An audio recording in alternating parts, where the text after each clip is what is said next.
La canicule déferle sur la France. À partir de ce jeudi 16 juin, le pays va connaître un épisode de chaleur inquiétant où les températures vont localement dépasser les 40 degrés.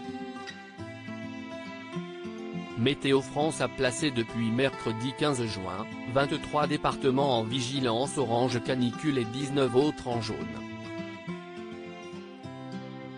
Épisode caniculaire précoce et marqué justifiant une vigilance particulière. Des records mensuels de température minimale et maximale devraient être battus à partir de vendredi, prévient Météo France dans son dernier bulletin. Un épisode très inquiétant, qui préoccupe particulièrement Evelyne Delia.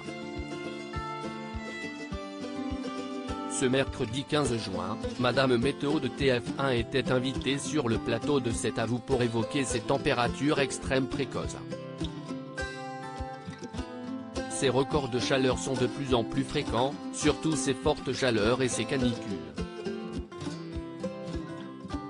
Ce dont on s'aperçoit, c'est que ces canicules sont de plus en plus précoces, juin, et sont de plus en plus tardives aussi. On a souvent des canicules jusqu'en septembre, a commencé Evelyne Delia, selon laquelle on vit quelque chose d'exceptionnel. En 2014, elle avait présenté un bulletin météo fictif pour l'année 2050 sans savoir que ces fausses températures seraient d'actualité en 2022. Alors vous voyez Nantes, 38 degrés. Eh bien, moi, j'ai les températures ville par ville pour vendredi et à Nantes, on a 40 degrés. Et on est au mois de juin. Si est impressionnant, a-t-elle ajouté sur le plateau de France 5. Evelyne Delia, on a pulvérisé les records. J'avais travaillé avec Météo France qui fait les projections. Quand ils m'ont envoyé la carte, je leur ai dit, non mais attendez, ce n'est pas possible et finalement, on a pulvérisé les records, s'est souvenu Evelyne Delia. En juillet 2019, 42,6 degrés à Paris, il avait jamais aussi chaud.